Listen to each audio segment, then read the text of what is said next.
I'm Rachel. And I'm Leah. And this is Hashtag History, the podcast for both history nerds and history haters alike, where we dive into history's greatest stories of controversy, conspiracy, and corruption.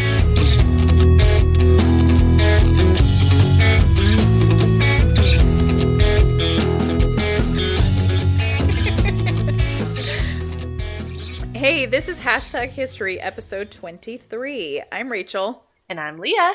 And we are unintentionally sticking with the theme of poisoning carried over from last week's episode. Yeah. Really, truly, that was not on purpose. I have actually been wanting to talk about this particular topic for ages now.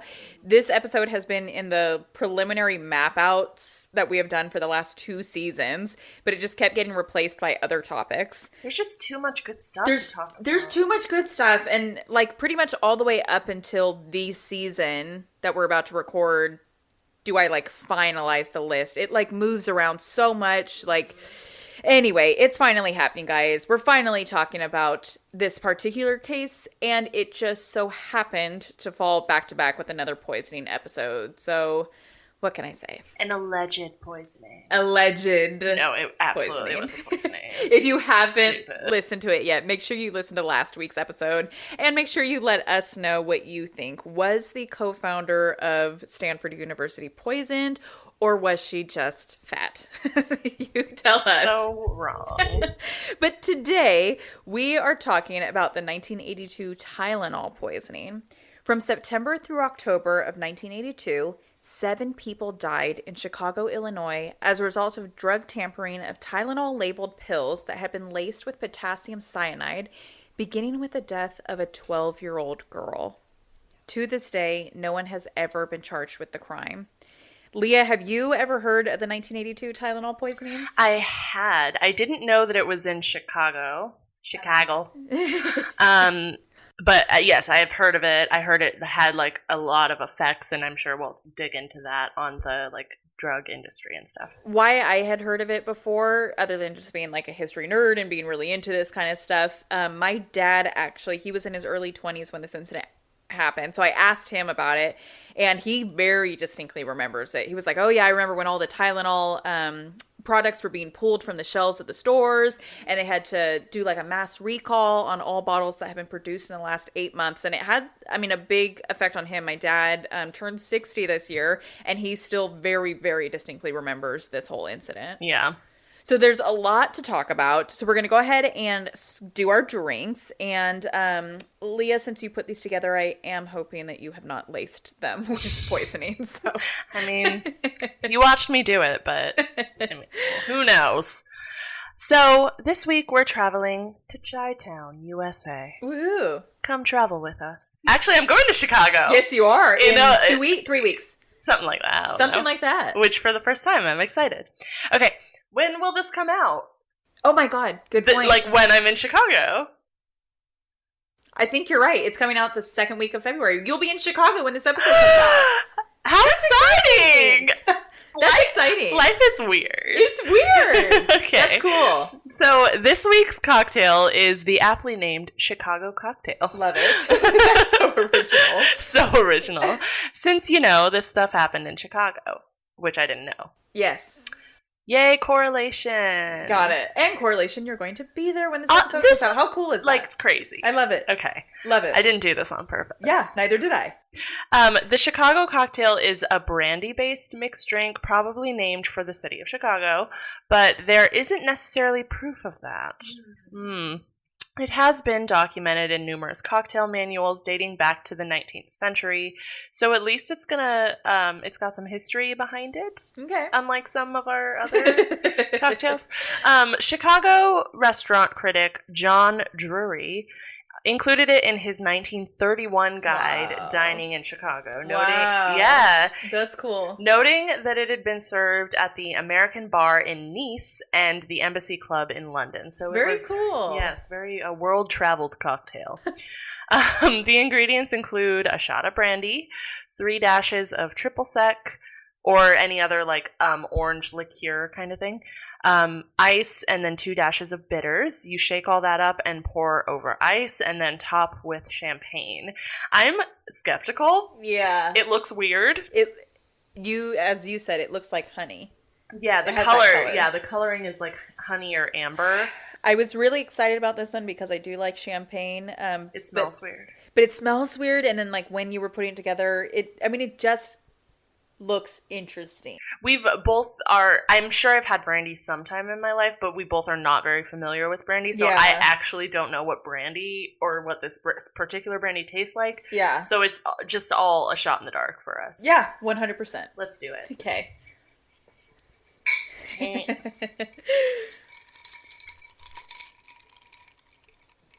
Oh, it's fine. It's a little weird. Oh, she doesn't like it. Look at her face. Look at her face, our listeners. It tastes.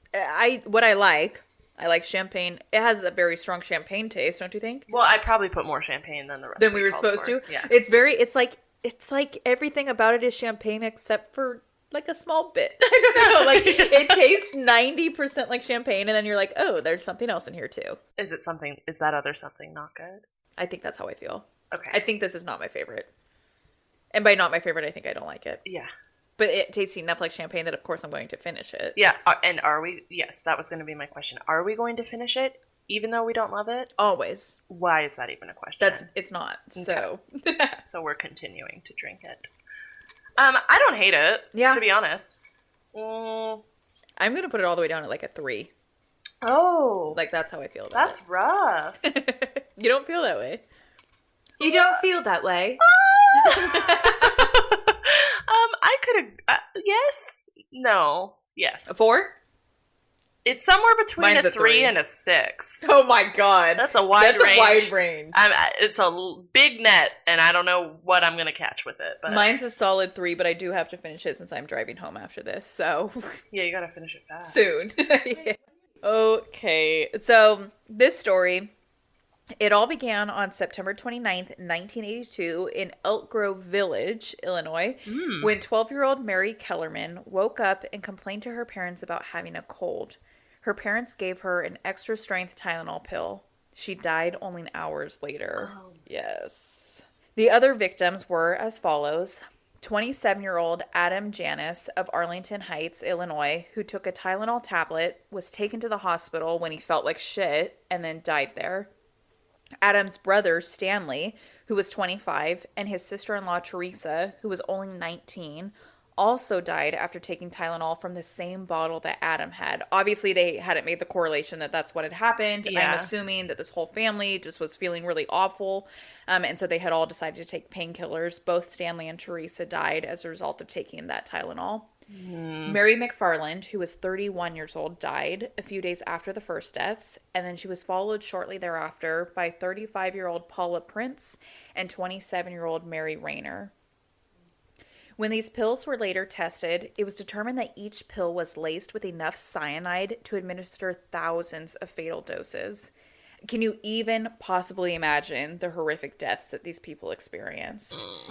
The chief doctor of critical care at the Northwest Community Hospital in Illinois was quoted as saying, "The victims never had a chance. Death was certain within minutes." That's devastating. It's horrible. That's another thing we say a lot is devastating. Because a lot of what we talk about is really awful. It really is. Is there anything like any uplifting stories in history? Let's make a commitment to do some happy, an uplifting historical, one uplifting episode a season. Okay. Shit. Now I have to change the lineup of this season. Oh, sorry, but we gotta. No, I'm with you. Yeah, I'm with you. And now here I go to talk about death. Continuing on. All of these deaths were extremely suspicious right off the bat. From 12 to 37 years old, all of these people died way too soon / way too long before their natural time.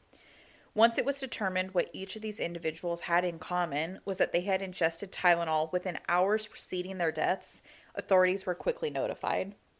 I think one of the first things one could suspect is that the problem originated from the manufacturer. The problem with this theory is that these bottles of Tylenol had come from various pharmaceutical companies. Additionally, all of these incidents occurred in Chicago. What would the actual odds be that a singular manufacturer that mass produces and distributes substances on a global scale would end up with the fatal batches all within a fairly narrow mile radius? There's no way. Yeah, it's not actually possible. So authorities knew right away that this was not a manufacturer issue. It was determined pretty early on that this wasn't some sophisticated conspiracy. Rather, it was handled on a very small, very local level. Authorities believed that whomever was responsible for this outbreak of fatal pills was someone that had gone into different stores, taken the bottles from the shelves, placed cyanide in the capsules, and then returned the bottles back to the store shelves. Leah, I've uploaded a picture of what the Tylenol capsules used to look like so that you can describe them for listeners. Okay. I feel like I've probably seen this before, but it's I'm been sure a you long have. time. It's tiny. Oh my gosh. I didn't realize how small the picture was. Okay, I'm zooming. Especially since my eyes are like crap right now. Zoom, zoom, zoom. Okay, so Tylenol, and yeah, a lot of pills are like this, but they're the capsules, so it's like a ingestible shell with the powder inside. Yeah. And so it's red and white with the powder. Actually, the drugs are a powder inside a shell. Exactly. And so the main thing with how these were created then is like they could quite literally just be popped open. Yeah. Like the powder was inside, like you said, a shell. Yes. So you could just pop them open. And so you were saying they are thinking someone took it off the shelf, took it home, tampered with it, and then put it back, and then went back to that store. That's exactly what the presumption was that the killer had popped open the capsules, injected the cyanide, and then resealed them, put them back on the shelves. Okay. Well, yeah. In response to the 7 deaths, there was a nationwide recall made on all Tylenol products, which resulted in 31 million bottles being halted from production and distribution. This was a huge financial move. 31 million bottles of Tylenol is the equivalent in today's money as a loss of $265 million to the Johnson & Johnson company. But I mean, like, okay, $265 million versus the who knows how flippin' much, like, you're going to lose in lawsuits of people that are being murdered or killed? Agreed. We'll talk about this more later, but I think it's still, like, huge that was something that they decided to do to instantly, like, pull these items off the shelves. Because companies don't do that kind of stuff anymore. You know what I mean? They were obviously very concerned right away. We need to get these pills off the shelves, even if it's a $265 million loss for our company. Yeah. Go JJ. Johnson Go JJ, Johnson. yes. Prior to the 1982 incidents, Tylenol supplied 35% of over-the-counter pain medication. Following the incidents, that dropped to less than 8%. Ooh. The PR regarding the dangers of Tylenol were so major that not only did the manufacturer remove Tylenol ads from mainstream media, so there were no more commercials about Tylenol, there were even Chicago police officers that would go through the streets over loudspeakers repeating over and over to the public to not ingest any Tylenol products. I feel like there's a better way to get in contact with people. But in the 80s, it's not like today though. Like today we all get those like emergency notifications on our phones. At this time in the early 80s, they would literally go door to door, knock on people's doors, and inspect their medicine cabinets to see if they had Tylenol. If they did, the cops would personally dump them. Crazy, right? I mean, it's just such a different time. Yeah. That's only, well, I was about to say 20 years ago. I guess it's 30 years ago now. Isn't it funny? God. I always think of the 80s as 20 years ago, but it was not. It was. But 10 years ago. Yeah. No, more than 10 years ago. Even worse, there were copycat attempts at the poisonings. Hundreds of them. So what the actual F is wrong with people? That's icky. The U.S. Food and Drug Administration estimated that there were more than 270 different copycat attempts in the months to years following the 1982 poisonings. There were approximately 3 more deaths as a result of these copycat attempts, which 3 deaths is an absolute tragedy. But nothing quite reached the caliber that the 1982 poisoning did. Mm-hmm. Of course, what people want to know is who this sicko was and who did this. We still, to this day, do not know. They still have never pinned it on someone. The number one suspect, still to this day, is a man by the name of James William Lewis. Before we go any further, Leah, let's be super judgmental and look at a picture of him and just call it like it is. First thing that comes to your mind. Love it. I mean, that's what we do. Oh, creepy. Creepy. He looks like a mix between Charles Manson and the Unabomber. I am so glad you said that. If that's not him, if that's not their love child, I don't know who this guy is. I'm so glad you said that because he is like major Ted Kaczynski Unabomber vibes for me too. Yes. Which isn't too far off since in only just 2011, the FBI actually tested DNA samples from Kaczynski to see if he could have been involved in the 1982 Tylenol poisonings. Mm-hmm. It's not too far off to think that he could have been involved. I know you've told me a million times, but what's the documentary I need to watch about the Unabomber? Oh my god, it's so good. What is it called? I've looked for it and I can't find it, and I keep meaning to ask you. Is it just Unabomber? Is it actually just... It our listeners, I'm looking it up right now. I am not playing. This is one of the best shows I've ever seen. There's times when I'm like, I need to watch the show. Manhunt. Oh. Okay. It is. I have now watched it twice, which is kind of saying a lot for me. Pretty much like when I watch something like, okay, I saw it, I'm done. I've watched Manhunt on Netflix twice. And then I've also watched the O.J. Simpson one 3 times. So Manhunt, Unabomber. Oh, and it's with Sam. Yes. Okay. And he's fantastic. Okay. It's so good. But yes, back to the Tylenol poisonings. It kind of follows Kaczynski's MO, the elusive, mysterious mass murders, and they all occurred in Chicago, which was where Kaczynski's parents lived at the time. Oh. But nothing came from those DNA samples. Okay. But you can rest assured that your initial reactions to Lewis's photo were valid, Leah. Thank you. He was a weirdo. Yeah, obviously. At the time that he was suspected in the Tylenol poisonings, it was found that Lewis had previously been charged in a 1978 murder case in which authorities found the remains of one of his tax clients in his attic. How did he not get charged with that? He did not get charged with that because the presiding judge ruled that the search of Lewis's house that had resulted in the discovery of those remains had been illegal. What the flip? There's still a dead person in someone's attic. It was that search was illegal, so that was thrown out of the case. So then what proof do they have that he's involved at all in that person's... I need to know more. It's crazy, right? No, I need to know more. Like, why did he... What are the motives? Because he's a murderer. Yeah, agreed. His client, it's not some rando person that's been dead for 100 years. A client of his. Yeah, he was a tax consultant, and his client goes missing. And is found in his attic. And, his remains are found in his attic. I don't even, that's not a thing that happens anymore, right? It's crazy, right? If your remains were found in my attic, I hope I get arrested. I do too. I hope something happens. Even if the search was illegal. It's crazy, right?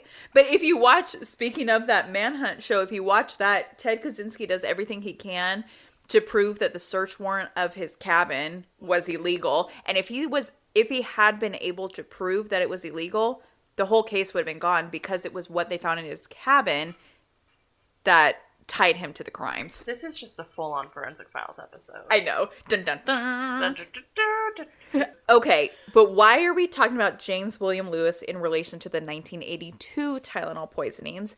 And why did he become, and still is, the number one suspect? Because he's the creepiest guy in Chicago. Yeah.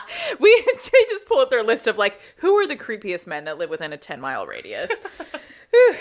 That would be because in October of 1982, so just a month after the initial attacks, Lewis freaking sent a letter to the Johnson & Johnson company, the manufacturer of Tylenol products, demanding $1 million. The letter stated that if they gave him $1 million, he would stop the Tylenol murders. And he, signed it? In addition to that, The freaking idiot left his fingerprints on the envelope that he used to mail the letter to Johnson & Johnson. Not everyone's as smart as us when it comes to planning murders. Right. I have to keep that in mind. Lewis and his wife lived in New York, though, and the police were never able to officially pin the crimes on him. He has continued to be under suspicion, though. As recent as 2009, authorities were searching his home to collect evidence, and the Department of Justice later stated that they were confident that Lewis committed the murders. But again, we don't officially know this, and we still don't know what evidence they actually have to pin him to the crimes, with the exception of that letter. Perhaps he was just a crazy, money-hungry psychopath that was hoping he could make $1 million off of the tragic deaths of innocent people. He did serve 13 years in prison for extortion, though, so there's that. Oh, good. Yeah. Okay. But Lewis went on to write a book that he published in 2010 titled Poison, The Doctor's Dilemma, which is a fictional novel about random people being poisoned. What the flip is... Yeah, so this whole episode is actually just a showcase of how bloody freaking awful people are. So, I mean, what is actually wrong with him? I want to, when we're done, can we watch, like, an interview? I'm sure there's some interview. I actually have never watched one, and I would love to. Like, I want to see his like... Demeanor. Yeah, and hear his voice. Yeah. I'm with it. Okay. You can find that book on Amazon now for a steep $20. I like how we think $20 is steep for a book. For a book, it is. It is. I mean, I buy books for like $2 on like, what is it? A Books. Thank you. Yes. Yes. I also saw on Amazon that his book has received 5 ratings and is currently ranked 2.5 stars out of 5. I love that. So there's that. And like love that. Most of the reviews are like, wait, isn't this the killer? Or like, isn't this guy a killer? Yeah. Authorities continue to search for the killer. Are you familiar with who John Douglas is, Leah? Sounds so familiar. Yeah, I'm confident that you know who he is, even if you don't realize you know who he is. Okay. John Douglas is the infamous FBI profiler that the Netflix show Mindhunter. And have you watched Mindhunters? No, Nico watches it. And so I've seen like certain episodes and bits and pieces of it. So yeah. So good. It's based on him. So good. Alex has read at least 3 of John Douglas's books, and this guy's mind is creepily fascinating. Not Alex's mind, John Douglas's mind. Oh, okay. Thank you for clarifying that. Douglas could profile a suspect down to what freaking outfit the suspect would be wearing when they were apprehended. Like, literally, Alex, I haven't read the book, but Alex told me an example of, like, John Douglas telling the FBI, when you find this guy, he's going to be wearing a pink baseball cap and sunglasses. Like, I can guarantee it. I know this suspect so well. I profiled him to a T. I can tell you. How? He is science. Well, he's just obsessed with these people that he profiles. He knows everything about them. It's so fascinating. Like you'll see in the Mindhunter show. If you guys watch it, here's another plug for another Netflix show. It's so good. Yeah, we're plugging Netflix, it in there. Sponsor us. Yeah, right. Yeah, right. But in that Mindhunter show, you'll see Douglas traveled the world to study and interview serial killers behind bars so that he could garner research and understanding about the way that a criminal's mind works.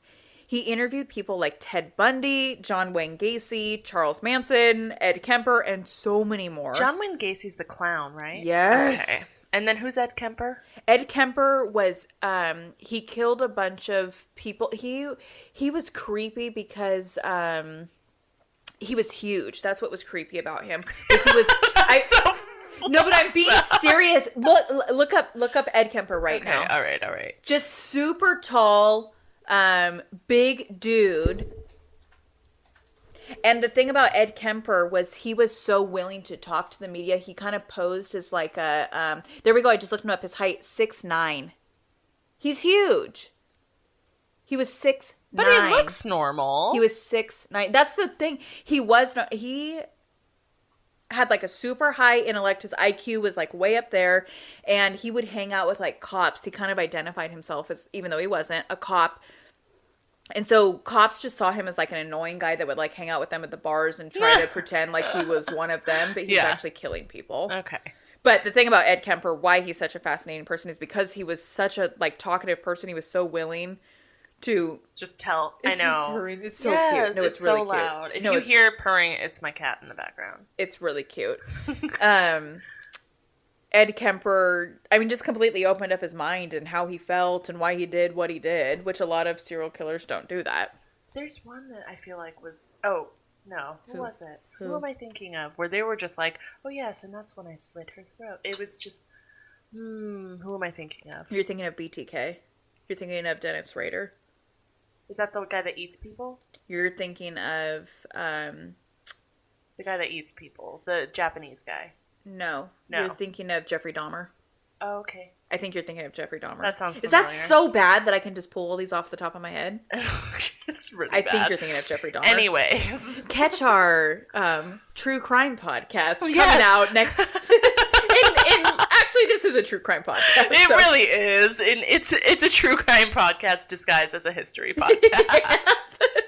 Dressed up as a history podcast. Anyway, so why are we talking about John Douglas? Other than the fact that I'm obsessed with him and will use any excuse to talk about him. It's because the FBI enlisted Douglas to help them in catching the 1982 Tylenol poisoning killer. I'm surprised they haven't caught him yet. Or her. Right. So Douglas had a theory that the Tylenol killer, and that's the name that I've given this person, that's what I'm using. Okay. Anyway, Douglas had a theory that the Tylenol killer was one that would want to see the destruction that they had caused. Kind of like how the Unabomber, like returning to the scene of the bombings to see the destruction. Mm-hmm. Douglas thought that the Tylenol killer might have the same motivations. So, at his urging, the Chicago Tribune published an article that revealed the address and grave location of the very first victim, who was also the youngest, 12-year-old Mary Kellerman. Following the publication of this information, the FBI had 24-hour surveillance on this site for months, but the killer never appeared. It's like, what a bummer, plus also what a horrifically boring job for those investigators that were, like, assigned to that task, right? Like, I mean, we were just talking about last night how I'd be down for a boring job. We were just talking about that. Sometimes, I mean, it's like... Yeah. I'd be down for, like, being able to just read and eat a sandwich. But get paid for your 40-hour week? Yeah, I'm with you. Okay, so let's get to the good part of the story, assuming that there can be any good in this whole story. Yeah. Johnson & Johnson has long been hailed as the MVP in this whole scenario. Their immediate response to the disaster was not the financial hits that they were about to take or the poor publicity. Their primary concern was consumer safety and putting a halt to these horrific deaths. There actually was an article written by the Washington Post in which they stated that Johnson & Johnson has effectively demonstrated how a major business ought to handle a disaster. Johnson & Johnson was instrumental in ensuring that all bottles were pulled from the store shelves throughout the United States. They offered a reward to anyone that had any information about the murders. They even offered replacement pills to anyone that had bought bottles that had to be recalled. They offered to replace them with tablets as opposed to capsules, which obviously, they give that appearance of being less likely to have been tampered with. Yeah, I was just going to say, I'm like, you're literally saying all this, but like, I've only ever heard good things about Johnson & Johnson that they actually like care about. Yeah. I know they're a company, their whole thing is to make money, but like that they actually care about people. I mean, I do. I really think it's huge that they're very, which is sad that we're even saying like they made the right move. Obviously, this is the right move. Yes. Like people are being killed by it's not your fault, but people are being killed by your products and you made the right move by pulling them from the shelves immediately. Yeah. Without the consideration of like, shit, this is going to cost us so much money. Yeah. Johnson & Johnson, they also established relationships with the various agencies investigating the case, such as the U.S. Food and Drug Administration, the FBI, and the local police department. In researching for this episode, I came across an article written by Clyde Haberman for the New York Times, in which he did a comparison of the way Johnson & Johnson responded to this incident versus the way more modern companies, such as Facebook or Equifax, respond to public scrutiny. In Haberman's article, he mentioned how Equifax in particular neglected to mention to the public for months that a hacker had gained personal data for millions of its customers.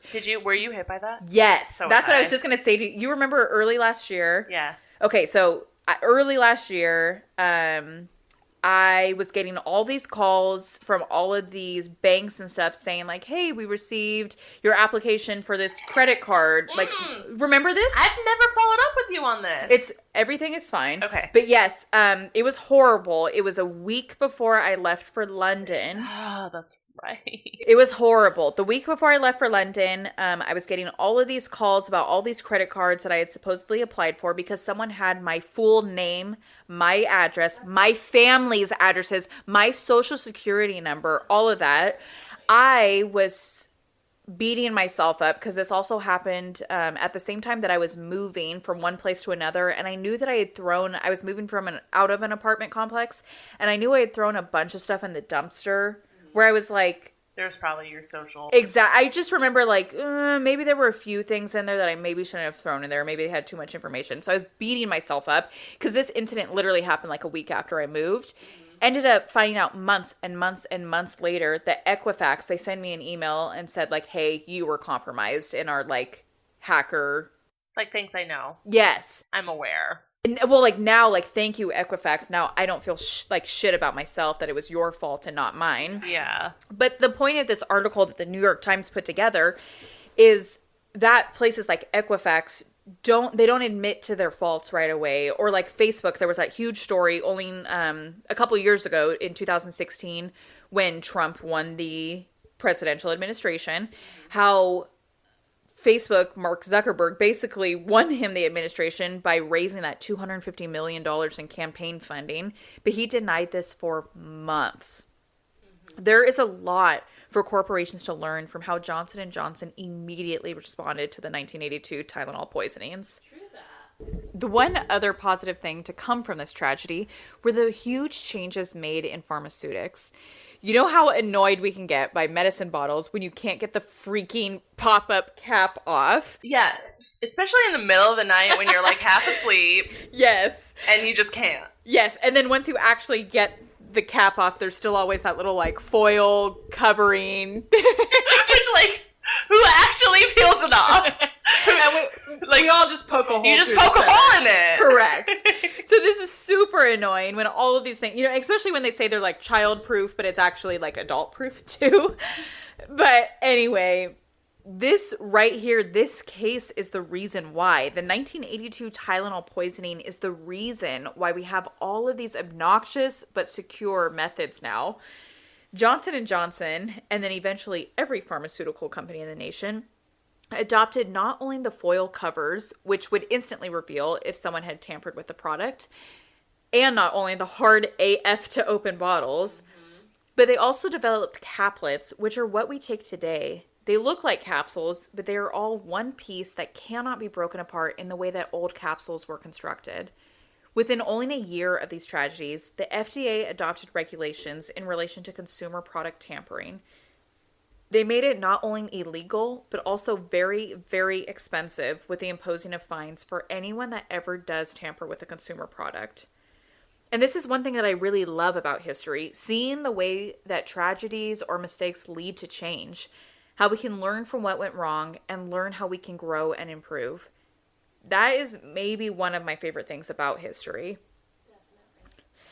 Now, I realized that this episode was pretty depressing, especially since we just covered a poisoning last week as well. I feel like the whole first 3 episodes, which we all recorded today and are a little tipsy from it, are all downers. They're all downers. Yeah.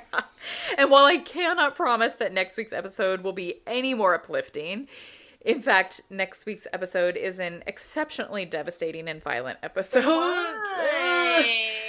I can guarantee you that we have concluded our series on poisonings. For this season, anyway. For now. For now.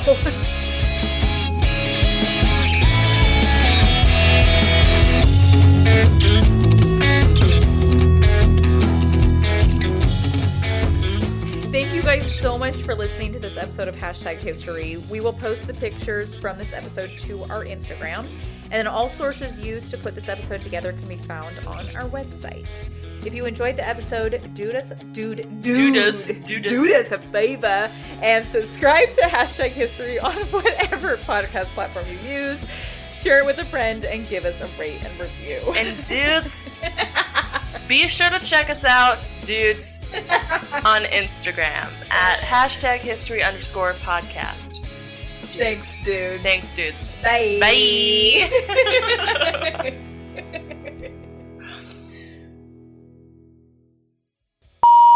I think one of the first things one could suspect is that the person... Ugh, start that again.